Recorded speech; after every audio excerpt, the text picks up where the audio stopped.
episode 101 of the Star Bill Groth Show. Randy Brothers, my friend, what is going on? How we doing? Man, I'm hanging in there, brother. We're still alive and well. Family's good, life's good, business. We're working, we're trying, we're surviving, and doing our best to thrive. So making the most of life, and look forward to Uh-huh. the show every week. Welcome in everybody. We do this week. We do have a familiar face. A little bit of a different surrounding, but familiar face. You guys have met him before, so it's always a good time. We always have a good show, a lot of good turnout. So I'm stoked for tonight, man. I'm stoked for tonight. Ready to bring some heat and deliver some significant value that's going to change the lives of roofers forever. hmm Ryan Groth, my friend. So, Ryan, the first time he came on the show, he came from Florida, right? And he came into Denver and hung out with us. Then he did another show that he broadcast from Florida. Now you're out in Hawaii, right? So you just moved out to Hawaii, right? Yeah, I believe you said on the 8th, right? Is that correct? Yeah, that's right. You can hear me okay? Yeah, you sound good. You're good. Okay.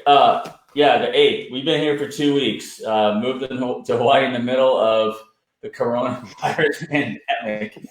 And we get it here. There was like empty planes.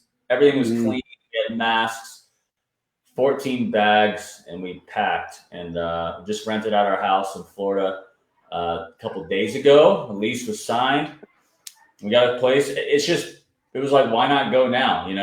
Everything's changed. Everything's digital anyway.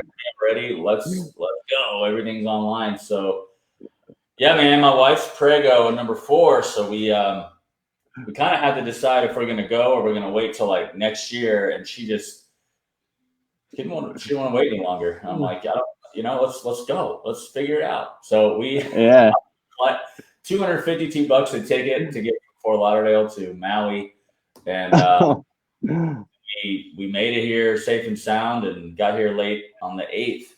So we've been quarantining here, but yeah, we were able to go into the water, into the beach. So we took 2 blocks away to the beach, and we just went paddleboarding. It was great. Sea turtles. My wife's in heaven. I'm happy. She's happy. And here we are. So happy wife, happy life, man. Do we have to refer to you as Hawaiian Ryan from now on, or what? I'm good with that. I'm good with that. Yeah, I'm gonna do all my videos. All my content is gonna have a turtle or a mountain behind me or something, or some water. I love it. I love it. Well, today, guys, obviously, you were saying, Ryan, a lot has changed over the last, month and a half or whatever it's been, for the world, for business, everything is changing, right? And so the big topic that we're going to be focusing on today is innovation, right? Innovate or dive. Before we dive into the meat of this thing, I want both you guys to just talk a little bit. What does innovation mean to you guys, and how important is it to businesses and their success? Ryan, you want to go first? Sure. Yeah. To me, innovation is, that energy where somebody's fulfilling something that's already been created, and then you have actually typically you can either automate that or delegate for that, and people are just basically fulfilling something that's already been designed, right? And innovation to me is that energy where you're creating and designing, and typically for me that looks not just like technology though. I mean, it's just doing things out of the box where that creative energy is, and that genius comes out of you, and we all have it, whether you're an artist or an architect or an engineer, entrepreneurs. We're all creative, and I think it's that creativity that starts to come out, and when you just want to do like a GIF and say like it's alive, like I built this, I made this. It's the best feeling. I love that feeling. Like I love that feeling where I just built something, and I'm like, it's like Frankenstein. And I think innovation is kind of living in that creative place of building things, but not things that like everybody else is doing. It's something fresh and something new and something early. And so we'll talk more about that. I have some, just some frameworks that I've kind of accumulated in my mind to help me understand how to innovate and what innovation is all about. But I think that's what innovation is to me. Awesome. Love it. Now, what about you, Rams? What do you got for us? First off, you can't talk about innovation without talking about creativity and technology, right? Those are two key elements of Mm-hmm. innovation. But I want to say that take a look at your surroundings, look at what everyone else is doing, and do something Mm-hmm. completely different. Whether it works or not, that's innovation. Try to raise the bar, challenge the status quo, whatever it is you're doing, and try to come up with new ways to execute, to try new things, to push the envelope forward. And this is I've said this all along with the coronavirus. This is nothing but a big opportunity outside of all the tragedy, negative parts of it. For entrepreneurs, this is an opportunity to truly flex your entrepreneurship muscle, right? Mm-hmm. True entrepreneurship is all about creativity and coming up with ideas and leveraging what you can to help others grow and putting people in good positions, and it's just a culmination of all those things. So I'm excited. You got to see where the true entrepreneur is in you, and our industry is going to see who the true entrepreneurs are on the outside, on the flip side of this. But I don't want to Mm-hmm. dive super into it without just paying a little reverence to those men and women on the front lines. We talk, we're so blessed to be in roofing and to be working, to be essential, to be doing this show and to have internet. And I want to make sure we pay respect to all those that have been displaced, that have lost their jobs, that are on unemployment, and especially those on the front lines that are risking day in and day out their lives and their health to keep us safe and to protect us from this virus. So want to give respect there as well before we dive too far into all the opportunities and positivity that's out there. Yeah. Mm-hmm. Absolutely. Well, we kind of had this conversation broken up into three separate topics in terms of innovation where, businesses can really focus on to make sure that they're continuing to survive and thrive, right? We have lead bolder, sell smarter, and think different. All right. Now, at a leadership standpoint, when you're going through a situation like this, where there's a lot of uncertainty, there's worry, things are changing rapidly. How can you lead bolder? What can a leader do to ensure not only this, his own success, but his team's success and his company's success? And we'll start with you again, man. Yeah, I think first off, you just gotta take a deep breath and be thankful with where you are, and then just be flexible.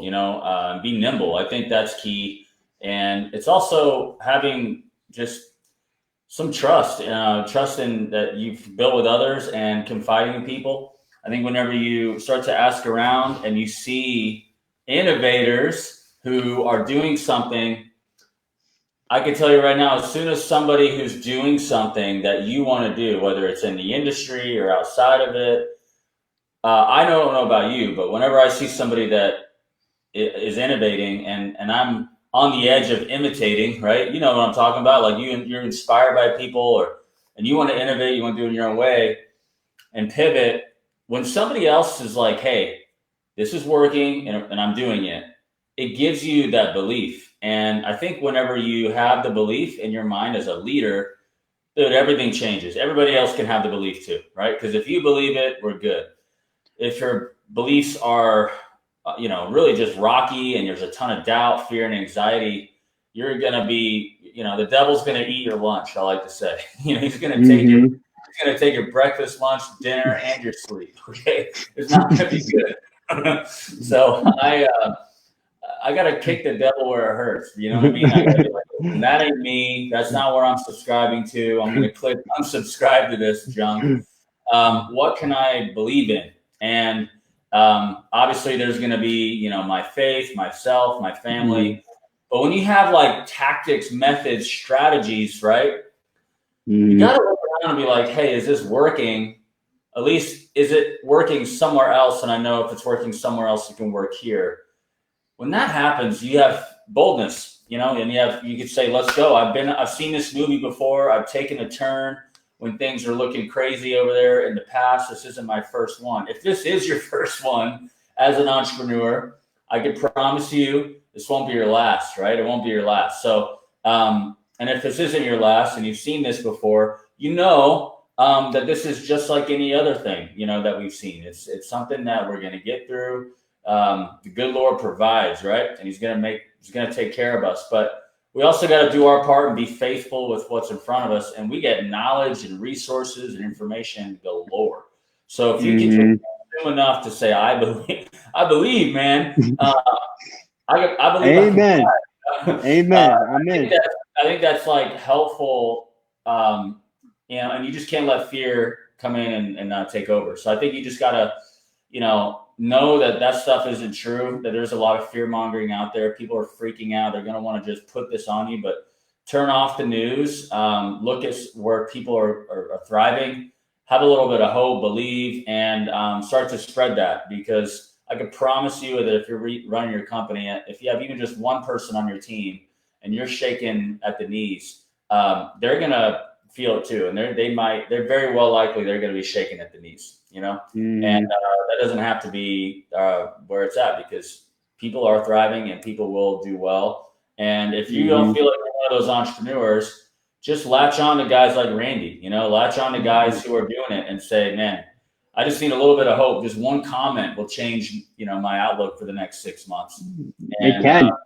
Feel that, So I think that's where that's where it goes for me. I like that a lot. Amen to that. I believe I can fly. All right, Randy Brothers, what we got?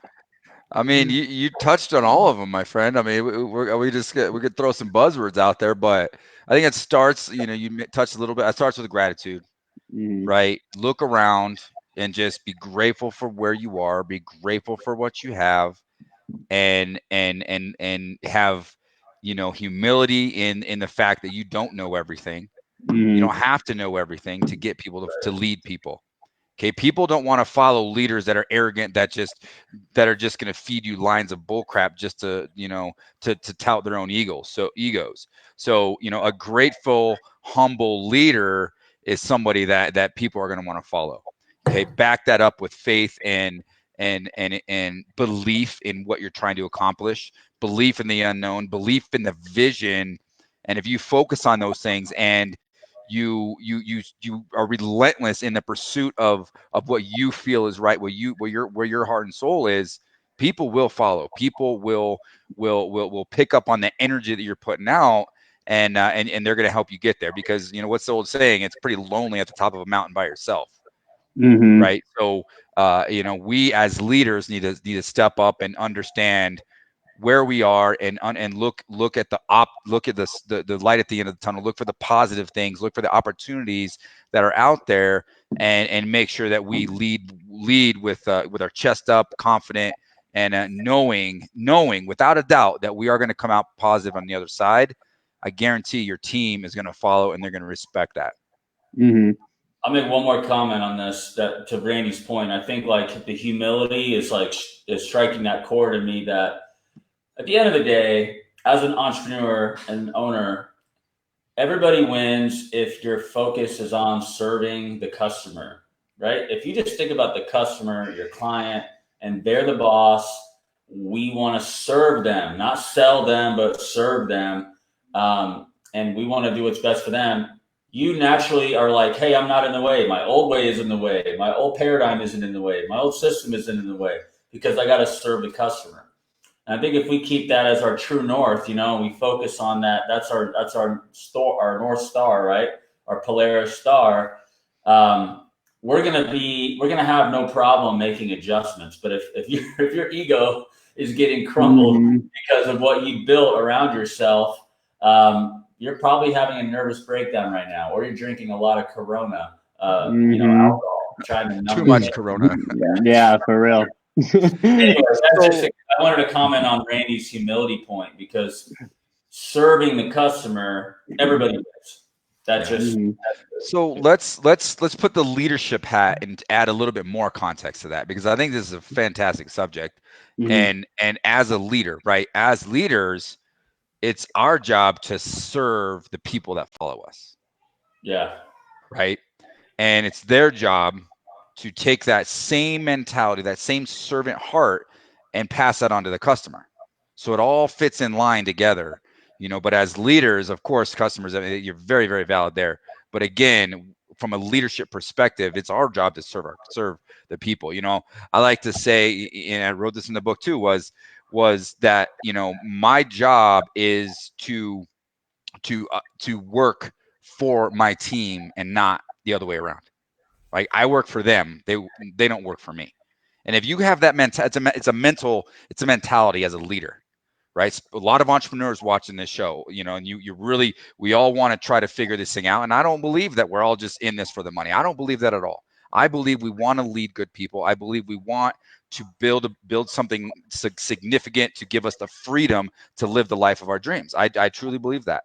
In order to do that, we have to humble ourselves and understand that the people that are going to help us achieve those dreams, we work for them. They don't work for us. And if you can truly wrap your mind around that, it's going to open up some things and open up your mind and your heart in a way that you never saw possible. Mm-hmm. More yes. Like I preach, brother. Let's go. Like, dude, serving and being humble is got to be the hardest thing. Like, and it's for some it's easy. For some it's not. Like, for me, it's not that easy for me to be like a servant and humble and not think about me. And it's especially people who are self-starters, drivers, high performers, guys like that who, pave their own way, right? And so you have a lot of, self-focus. You're thinking about yourself all the time. What's best for me? How do I protect? How do I survive? How do I go get what I got to go get? And when you have that condition in your mind, you have these like these pathways built in your brain that everything's kind of you gotta be in control, or you gotta be the guy who does it. And so really, like, I love what Randy's saying. I think serving is a journey. It's not like a destination. Like, hey, I'm suddenly a servant, humble-hearted person. I just think it's a constant, like, opening up of all that's in you, in your heart and your mind and your motivation. And at the end of the day, like, think about this. If you are like having trouble serving and being humble, and you want to be the guy, and why? So you can have success, right? So you want to have success, you want to perform, and that's how you view success. What your bank account looks like, okay? Mm-hmm. What if we flipped it and said success is not, as a leader, having a great reputation and everyone thinking I'm awesome, or having the most 5 stars reviews, or having the most money, or making my parents proud that I did better than them, or making myself proud. What if what if success was being faithful with what I've been entrusted? And so if you have that as your success barometer, now you're thinking, all right, what have I been entrusted? I've been entrusted a family. I've been entrusted an opportunity. I've been entrusted people who are buying into what we're doing here at my company. I've been entrusted with that customer. I've been entrusted with this knowledge and expertise. I've been entrusted with this opportunity. So I think as I've grown, it's become easier for me to be more humble and serve, when I think that success for me as a leader isn't, self-accolade, collection of trophies in my own brain. You know what I mean? It's become faithfulness with what I've been entrusted. And guess what happens when I serve, or you serve with what you've been entrusted? You probably make more money. You have a better reputation. You're more gratified, and your family's spending more, getting more of your time, and people are excited to work for you. So anyhow, I just wanted to lay some context, as I'm going through my own transformation all the time. Moving out here, gosh, there's been so much in my life that's happened. But success, you can't serve if success is be a millionaire. You can't, because you're all about you making the millions. But if success is being faithful with what I've been entrusted, with what's in front of you, I could promise you, if you're faithful with that, you'll get more. You'll get more opportunity. Things will come to you, and I think everything takes care of itself. But that's been a switch that I've been trying to making it easier to serve. And I really thought, I was serving before. I wasn't really serving. I was still looking out for good old number one, right? Not thinking about those around me. So that's just me being open. But we're all that's if that helps anyone in that context there. Yeah, absolutely. Let's not get it twisted. I bring this up as a steward of this journey. I ain't got it figured out. By no means do I have it figured out. Like, for those of you who know my past, you've been watching it or listening to the show for a while, like the first half of my career was checkered with, and let me start with this. We're humans, and humans are inherently selfish. It's instinct. We were born to protect ourselves and take care of number one first. It's instinct. It's how we are. It's who we are.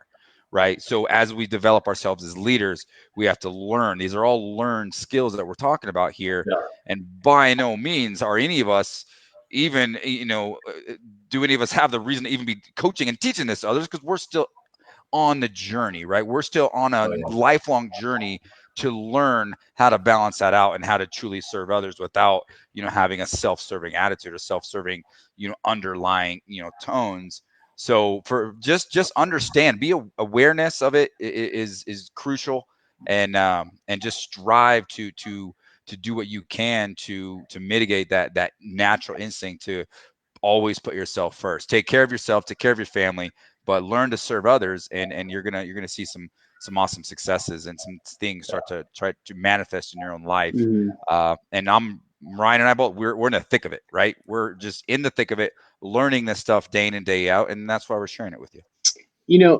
And to kind of turn it a little bit here, I think that a lot of companies that are able to execute on their services and fulfill the needs of their customers at the highest level possible during this time will earn a lot of points and will look really good in the eyes of their customers, right? Their brand has a great opportunity to really become stronger. And when people see that, they go, hey, no matter what happens, they execute. But in order to do that, your team needs to be dialed in right now. So, how are you guys, how can roofing companies make sure that their team is still performing at a high level, even when they're dealing with all this kind of emotional baggage and stress?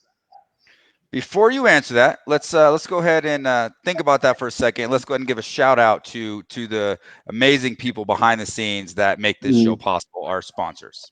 Mm-hmm. Go ahead, Nick. I'm taking it today, man. Well, obviously you got the T-shirt right here, Job Nimbus, right? I mean, we've been partnered with Job Nimbus forever, and they are the tool, the CRM that Randy built his whole company on. It doesn't matter what the process is, right?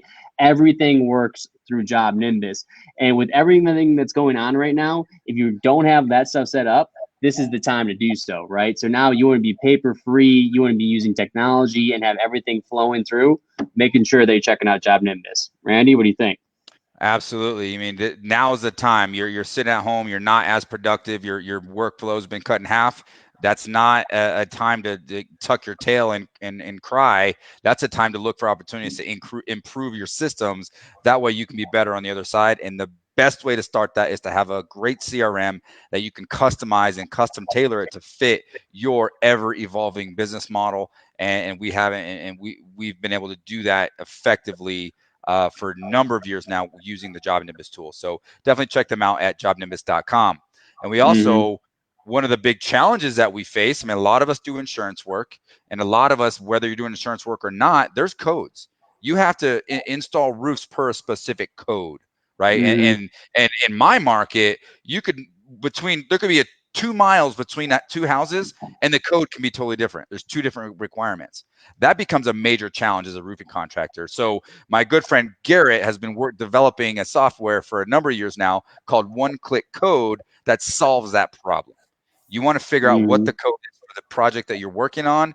You type in the address, it gives you the code, it gives you all the things you need, and it prints out a report that you can actually turn over and share with the insurance carrier to make sure that your customers are getting what they need and deserve from the insurance company. So definitely check out oneclickcode.com, and that will solve a lot of problems, and you can really up your bottom line and make sure you're getting those jobs built the right way with the click of a button at oneclickcode.com.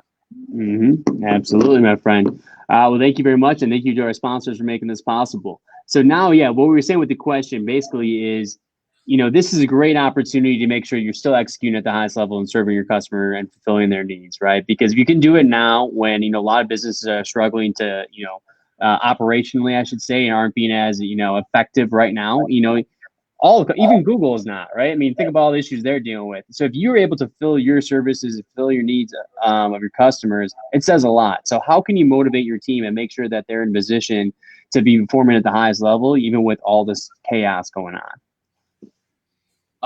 So my opinion is people are actually more efficient working from home than they were in the office because of all the water cooler talk and all that. I think that like as long as there's something for them to do. Now, some of you guys have seen a lead flow decline. Some of you are starting out and you don't have any leads. You got to go get them. It depends on where your brand maturity is and where your company is. But as you guys mentioned, this is the time to be doing this. I am on behind the scenes making all kinds of systems happen. I was going to do it anyway, but I got to do it even more now. I can't go speak at a conference because they all got canceled. So that was a way for me to grow my business. So you know what? Great. I get to do things that I ultimately wanted to do anyway because traveling was getting a little old. So all that to say, it's kind of one of those things like get the systems moving and then, as you're building and you're like, it's alive, get the company on it okay, and get using it. Like that's important. Having a morning huddle at the end of the day huddle is great. Man, gosh, I'm creating this entire little world of like Slack now. I've started using Slack. I love Slack. Slack is the best. Yeah. So nice. I was like, what was I using? But Zapier, having integrations with Zapier, Job Nimbus is in the Zapier network. I can't wait to get my hands on some Job Nimbus CRMs with my whole like web of Zaps that I want to implement. It's kind of in the back burner right now. But, with that, it starts to create energy and activity and automating a ton of tasks that we're doing at the office, manually. So I think when you have that going, you have morning huddles. And then I'm a sales trainer, so a lot of what I focus on is the system part, the machinery, but then definitely like just the tools to prospect and to have conversations via Zoom and to use Calendly bookings and things like that. So now you have people who can sell a roof in their pajamas at their house, with things like that. And that's just the way it is right now. And I hope it stays because with the right type of person, they can really do well with that. It's just, would you rather go knock 100 doors or send out 100 emails in an email automation sequence that's conditioned based on how they reply with the Zoom call, right? Yeah, exactly. So I'm in that mind now where as long as they have something to do, whether lead flow's coming in, upgrading the systems, or prospecting digitally, it's something that you got to keep the activity going. Now's the time to do it. And when things are changing, it's like rip the whole Band-Aid off, dude. Let's just do it now, get it done. So I'm all about that kind of mindset. And yeah, like I said, when people are freezing, the innovators are taking action. They're looking at the blue ocean, so to speak, and they're doubling down. There should be plenty. If you guys are an essential business, there is plenty to do. You got sales to make, pipeline to fill up, all kinds of stuff, systems to tweak. Get the new normal ready because I can tell you the people who've not skipped a beat and been doing this stuff and been ready for it and they just got pushed a little bit further, they're more efficient. People are dialed in and they're getting more done than before. They're getting more points on the board than before, at least proposals and things like that. So,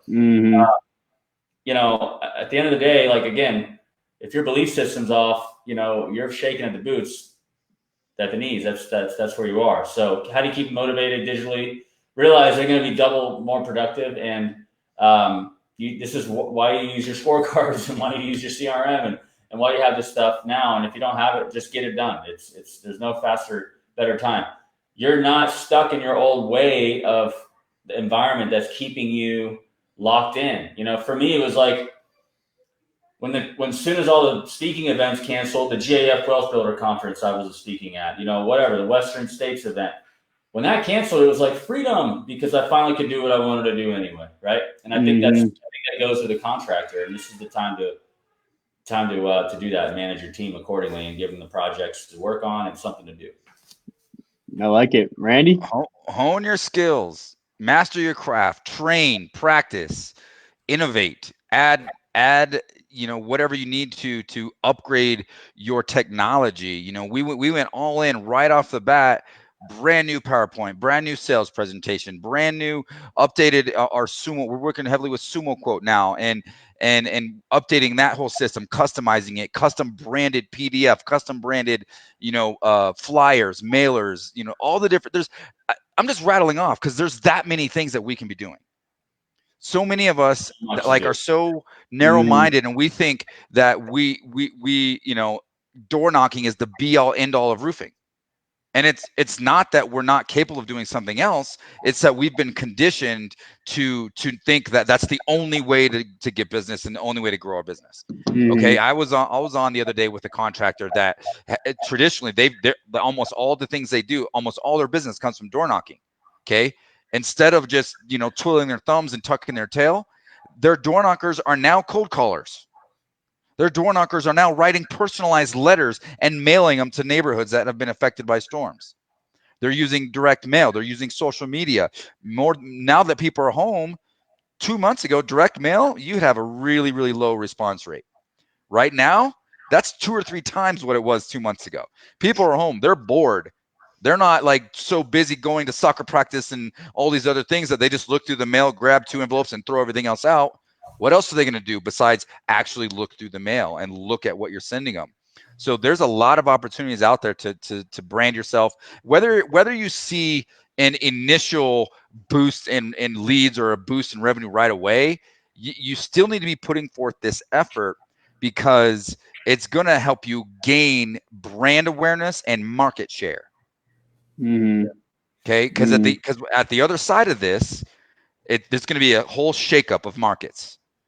Okay, the companies that are pushing and pressing and going in and doing everything they can to build brand awareness and build that market share, update your website, update your social media, update all those things that you can do that you've been pushing off. That's going to put you in a better position to excel out of the gate versus just sputter like some companies who have no clue what they're doing right now. Okay, cool. All right, so now we have sell smarter, right? So let's say that you were a very successful roofing salesman, and Ryan, I'll let you pick the side. I'll let you pick if it's residential, commercial. I'll let you guys both pick which topic you guys want to talk about. Maybe you talk about commercial, and Ryan and Randy can talk about residential, whatever we want to do. And now this hits, right? So now your situation, your game plan has now changed, right? Now let's put ourselves in the shoes of this all-star salesperson. What is this all-star salesperson doing now, day in and day out, to make sure that they're still going to be successful and reach the goals that they have? All right, so I'll talk to commercial. Commercial, first and foremost, because it's B2B and it's in roofing, you can service, repair, restore, and do replacements. You gotta work your current clients first, and you have to touch base with them and grab them and connect with them. Make sure that they know that you're there for them, you care for them, and you're asking to make sure that everything's good. Scrub your pipeline. Make sure your outstanding pipeline is touched to a T. Everything's got to be touched, and you have a clear next step on everything. Then you have feedback. Okay, so then you're like, oh, the schools are doing roofing now because there's no kids in there, didn't disrupt their operation, but this type of industry is really struggling. You don't have enough data initially, unless you're just pretty business savvy and know your market really well, to know who you should be going after. Because I can promise you that it's funny, the some companies that you think that wouldn't do anything actually are, and the companies that and the industries that aren't are doing a ton of stuff, and it's like flip-flops. So to the degree in which I'm finding my clients, to the degree in which your companies are saying, I'm not doing this right now, there's this equal amount on the other side who are trying to take advantage of the situation because your backlog is getting thinner and you're ready to get potentially a better rate to secure the contract, right? And so, not that I'm big into discounting, by the way, I'm a big on value. But my point is, the fundamentals really ought to stay the same, but now you're doing it digitally. Relationships are still key, and you still need to be doing that and building rapport and optimizing your sales process and things like that. So I think Zoom and Calendly are definitely big. You got to use those. Those are amazing. I know Google Hangouts does a good job. I've been joining some of that as a guest on some of these other meetings I've had with partners and manufacturers and stuff.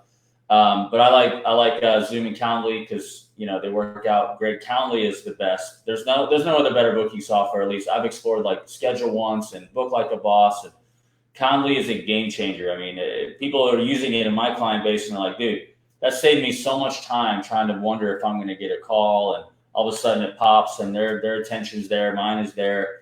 So you should still be doing that face-to-face type of stuff, and building that rapport. You should also be really training now. I know Randy's got a course, I got a course, there's other courses. Now's the time to really train, to learn how to make sure you know how to sell, because I could put somebody on the phone, but they don't have the right mindset, they don't have the right sales process, the right script, they don't have the right tools. They're not going to be very effective. So to increase all those areas, you got to really train and coach them and grow that craft. And so those are really big. And then those are the primary ones that come to mind. And then of course, like prospecting, there's some tools out there to automate email sequences that are highly personalized, that you can implement. And there's some LinkedIn data mining and email grabbing and auto connection softwares that I'm starting to help people implement to really grow their network faster, send them great messages, get their emails, send them messages, and then have it just start populating on your Calendly, and all of a sudden you're having project discovery calls because you have a really well put together copy in your messages, and you have automated bookings and a trained salesperson doing a relational approach. I mean, it works. You just gotta do it. So, and that's highly profitable because it's a prospecting thing, just like door knocking, in that way. So just depends on your model, but that's what there's so much to be doing. There's so many. Here's why. The law of diffusion of innovation. I saw Simon Sinek talk about it, and the innovators and the early adopters. Once a certain percentage of that hits, when it comes to adopting new technology, everybody is using it. And then there's early majority, late majority, and laggards, which is like the massive amount of people. Our industry is not doing anything that isn't already have been done in software as a service, in different industries like that. And so we're just picking up what someone else has been putting down for a while. If you look at Job Nimbus, I mean, those guys they're looking at the other softwares that are the big boys in the world, and they're looking up to them saying, I want to be like them when they grow up. What are they doing? And then they do it, and they bring it into your world. So it's the same thing. Know that we're just catching up. So there's a lot of resources out there. Finding them is the expensive and time-consuming part, and that's why people who have already identified those are valuable, because they've done the vetting and they can help you set it up. That's the value there. So anyhow, that's my comments on selling smarter for sure. Yeah. Cool. All right. So Ryan touched on the commercial side. So Randy, if you could focus more on the residential side, that way we can kind of hit it from both angles. Yeah. I think the focus needs to be on perfecting the system. Okay, you touched a little about this, on developing your system. And I'm not talking the system of when you're in front of a homeowner, how to sell them a deal, right? That's a small sliver of what a fully structured sales system should look like. Okay, your system should be everything from how you recruit, how you interview, what you ask during the interview, how you onboard, how you train them, what your training calendar, what your training protocol looks like, what your ongoing follow-up training, what your accountability looks like. You need to have focus on it. You mentioned the dashboard, a sales tracker. You got to have the ability to track numbers and hold your team accountable. There's a lot to building out a system. And like you mentioned, the reality of it is our industry is fairly archaic. You go into, the mortgage, real estate, those type of spaces that have been doing sales, car sales, stuff like that for years and years and years, that are really, really competitive. They have really sophisticated sales systems. Most of us just have, here, follow me around in my truck for a couple days and I'll teach you how to sell roofs. It doesn't work that way. If you want to be innovative, now is the time to focus on building that system. Focus on the step-by-step process that you can follow and you can duplicate and you can rinse and repeat as you hire, train, and develop salespeople. And we can eliminate this, hire a bunch of people, grab a bowl of spaghetti, throw it against the wall, and hope 3 or 4 of them stick. Instead, we can actually predict and actually create top performing salespeople. And that's what we've been focusing on. It's funny how you mentioned, Ryan, with this time with your sales transformation group. We've added more content in the last month than I have in 6 months, because I'm not traveling. I'm like dialed in focus. And one of the programs we just launched is our sales leadership course. And we literally took all of these things and put it into a course where you can literally log in and step by step learn how to implement a fully functioning sales system within your roofing company, how to hire, onboard, train, backed up with documents, backed up with all the things you need, including employee agreements, including sales manuals. We have a 53-page sales manual for salespeople. Okay, that's what we need to be focusing on. I'm not even trying to sell right now. That's what I would be focusing on as a roofing contractor, and I am. And I'm also focusing on that as a coach, because all of my members are focusing on these things too. How do we take this time that we never had before and make the absolute best use of it? That's what I think we need to be doing, is focusing on our systems, perfecting, mastering our craft, because that's just going to, I feel like the what's the Angry Birds, right? We're at the back. We're at the back getting ready to get launched. And if you understand that, you're going to have a mindset of how do we set ourselves up to just launch as far and as fast as we possibly can when we get set free. I like it. All right. So the last point, the last subject that we want to focus on is think different. So how do you inspire, an organization that thinks differently? And have you guys heard some cool, unique ideas, or implemented some cool, unique ideas that you felt like were qualified to think different? Heck yeah. So here's something that's really stood out to me, and that was on my heart, and I'm really excited about seeing what I'm seeing going on in the industry. There's one side of people who are just like, you know what, I'm going to shut down, I'm going to sit back, and I'm going to wait, and I'm going to be scared, right? There's another mindset, and there's another set of people who are like, you know what, I'm grateful, and I'm grateful to be in the position to be an essential business. I'm going to give back. I'm going to put something together to give back to the community, to help the people in the front lines. And we did that as a company. And I know a lot of companies are doing that. And I challenged people last week. I'm going to challenge people again. Come up with an innovative way to think differently on how can you, as a company, as human beings, give back to the front lines. I mean, when I wake up in the morning and I get an email that talks about a family of 10 that's a foster family that lost their jobs, that we were able to support and send dinner to and do all these things for, and that there's nothing better in entrepreneurship than to be able to experience that from a place of, we as a company were able to do that. If you want to innovate, if you want to think differently, market your company by just giving back and let organic positivity come out of that. That's how you think differently. That's how I see is some of the biggest opportunities that we should all be focusing on right now. Good. Well said. Well said. Ryan? Yeah, man. I mean, I love it. I just think surround yourselves with people who are thinking differently.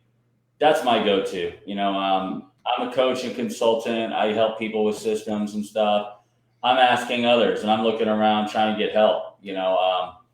And I just like to look outside my industry. I like to say, what is not occurring in the contracting world that is occurring somewhere else that I think would work? Ask yourself that. What's not happening in my market that's happening in another industry that's working and I think is cool, and I'm like, hey, that could work here. That's been like my go-to as an entrepreneur, is like looking around and just seeing what would work as well, and I've seen that. Picasso has this quote. It says, "Good artists copy, great artists steal." And it sounds pretty lame, but none of us are creating something from scratch in everything we do. We oughta look somewhere else and say, hey man, what's that genius guy doing? who was in college and who didn't have a family, didn't have responsibilities, that created something that's doing something there. Could that work for me? And I think that if you do that, you think differently I love giving back. I mean, I think that's so cool that you guys are doing that. That's incredible for your brand. I'm a huge proponent, advocate, and encourager of giving back, because people want to work for you more. They want to work more, work at your company. You retain employees more, and customers pay more happily to work with you because of who you are and what you're doing. Not trying to just get yourself a big yacht and accumulate a bunch of cash and never be there. Get back. I think that's going to win the long game. And there's some companies that I work with that are so good at that. So yes to that, Randy. Amen. I love that you're doing it. Not surprised at all that you're doing it because of who you are and how Elite operates. But look outside in the industry and say, would this work for me? Yeah, that would work for me. And when you do that, that belief comes in and you can start to run. And that's fun for me. Mm-hmm. Yeah, and you're doing the good stuff always seems to come right back around. The good karma always comes back around. So definitely do that. We got, a few people saying hi, but we had Jeff here. I thought this was kind of an interesting one. So he's been in the tree business for 20 years, and he says, I started a roofing company during the middle of this pandemic. All right, I like it. Well, what do you guys got for Jeff? What advice do you guys have for Jeff?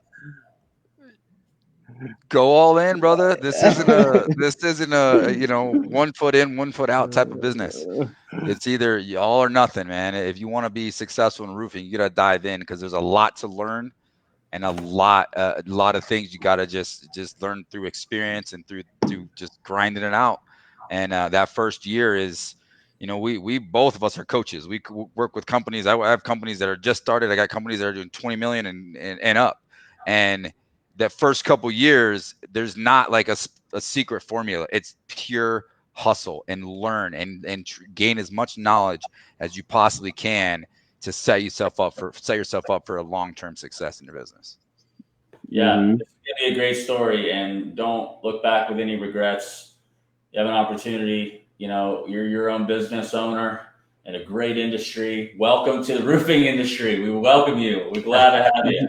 It's a great roofing is not a job. It's not a business. It's a lifestyle.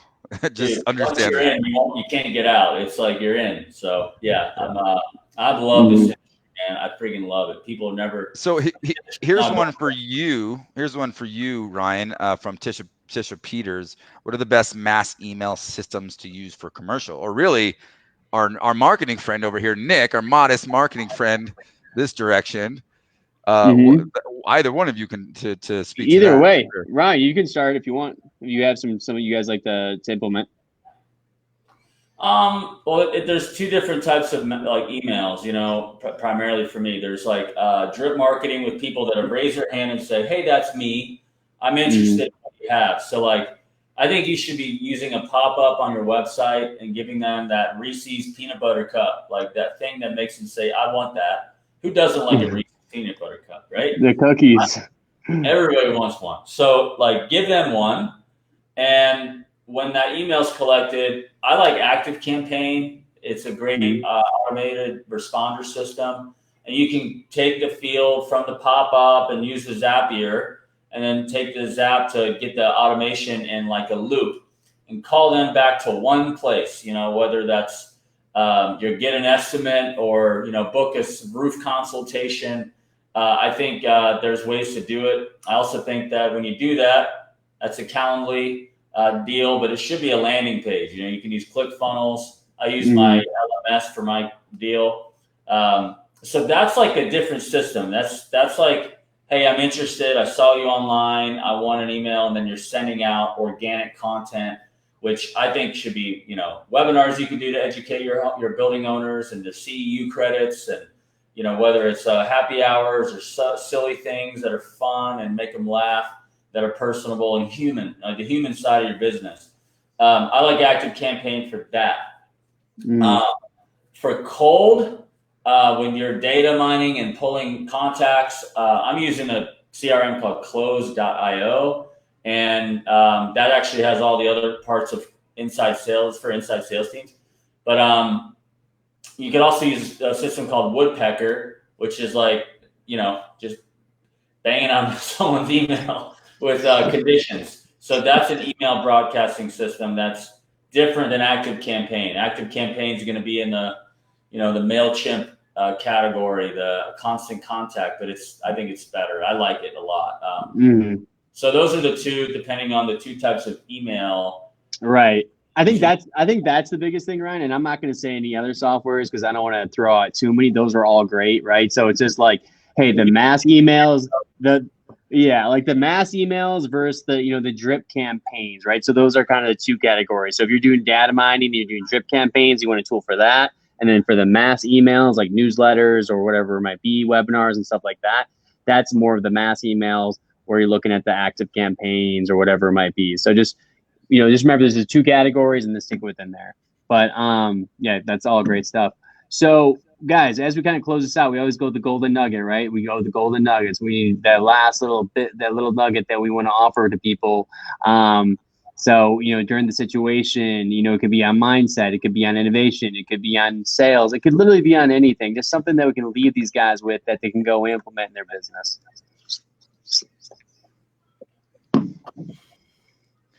What do you got there, Ryan? Trying to stump you, brother. He's got a nice hat. Move to Hawaii during the pandemic. That's the golden nugget. Yeah, that's it. I gotta be honest, man. Just for me, it's just submit your lives and your businesses to God, man. He'll take care of you. Just submit to God. Don't try to be by yourself in this. Open up your mind, your heart, your family and your business, and trust that He cares for us and He's going to take care of us. Sorry, I got to get a little preachy today, but for me, that's where I've gone more than ever, and that's what I got to say. And you can't go wrong with doing that. In fact, I can go on tangents here, but that's what I got to say. Trust God, submit your heart to Him, your business to Him, put it in His hands, and try to be faithful with what's in front of you, and don't freak out. It's going to be all right. I mean, we've always been kindred spirits, brother, and that's literally what I was going to say is faith. It's like you got to just have faith right now that you're going to get through it. You're going to be able to survive. So faith with a little bit of gratitude, take care of what you have, and just know that you're not alone, and that faith will get you out and get you out on a much better place than you were when you went in. Amen, I guess. I love it. Well, Ryan Groth, thank you so much for joining us on episode 101. We really do appreciate it, and congratulations on the move, my friend. Thank you. You guys are awesome. It's great to be on with you guys. I love what you're doing, and hope we're all Hawaiian Ryan. Obviously, we got a lot of people watching, but for those of you listening, how do we get a hold of you if we want to check out, extend the conversation, or check out what you're doing over at the Sales Transformation? Well, Randy, why don't you let them know why they should get a hold of you first? Well, I'd like to say that I was kind of his pilot when we first started, but this guy is crushing the commercial game. I got to tell you, shameless plug. He works directly with me and my commercial sales team. And those guys are just absolutely crushing and just coming out of the gates. Every time I have a meeting, they're just excited about what's going on. They're prospecting, they're hunting, they're saying the right things. They're navigating relationships properly. And our guys have never been more confident and never been, in a better situation. So there's your shameless plug, brother. Like, we work together.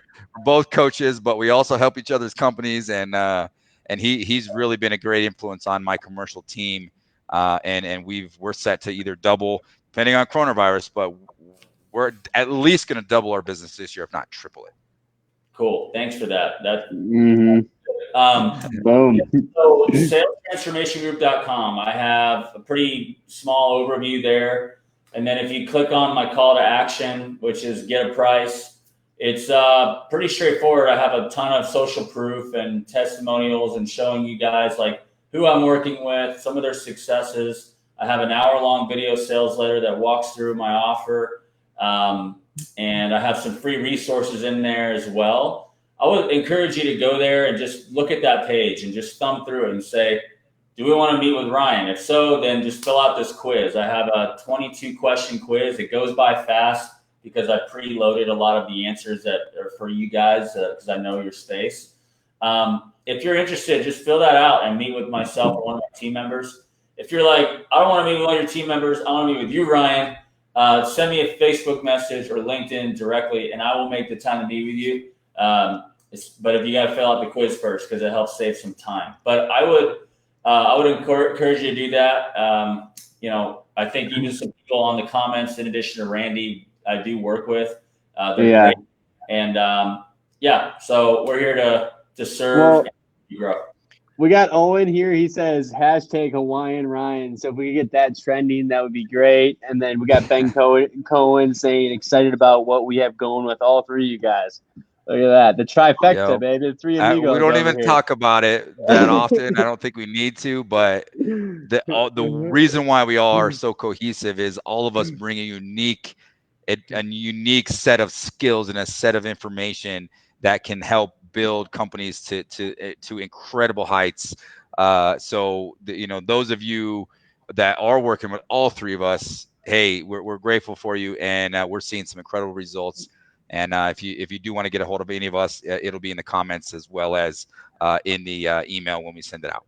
Yeah, I know like spending money on coaches and outside help for someone, especially in the beginning, is like, this is scary. But let me promise you, once you get one or two good ones under you and you see the ROI, you're just going to be, hey, what's the next thing I can do? Like, what's the next thing I can build? And it's exciting because you feel the progress. And all three of us are doing something, whatever, great. We're not trying to sell you on this. This is about adding value. But there are plenty of guys out there that are doing a great job. And don't be afraid to fork out, one job is 15, 20K. You invest that kind of money in a year, it's going to be 100 times fold that. Trust me. You just got to invest in yourself. That's the way you got to see it. Am I investing in myself? Yep. If your business is systemized, you invested in yourself, and now you can spend more time with your family or more time doing things you want. If you invest in your mindset, everything changes, right? So invest in yourself when you invest into a coach. That's what you got to do. And so if you're going to talk with me or Randy or Nick or anybody, you're investing in yourself, and that's very important to do, because if you don't, you're going to be left alone. Good luck. Yeah. Good luck. And the little known secret, I don't know about Ryan, but I spend way more money for my own coaches than I charge my the people I work with. This year, I'm already committed to like $45,000 in coaching for me. Yeah, totally. It all just reciprocates its way down, and there's just a value. The commodity. What's the commodity that we're exchanging? Knowledge. Knowledge. The more you can gain knowledge, the quicker you gain experience. The quicker you get to success, and the quicker you get to freedom. That's my objective, is to help people achieve freedom. That's the whole idea. Boom, guys. Appreciate it, guys. Hey, episode 101. Australia or something. Wait, what was that? Australia on like a vacation the next time we do that. I have to be somewhere. You better. You got to be international. You got to be international for the next episode. Hawaii's not good enough. Okay. I saw it. All right, thank you guys. Yeah. Sorry. That was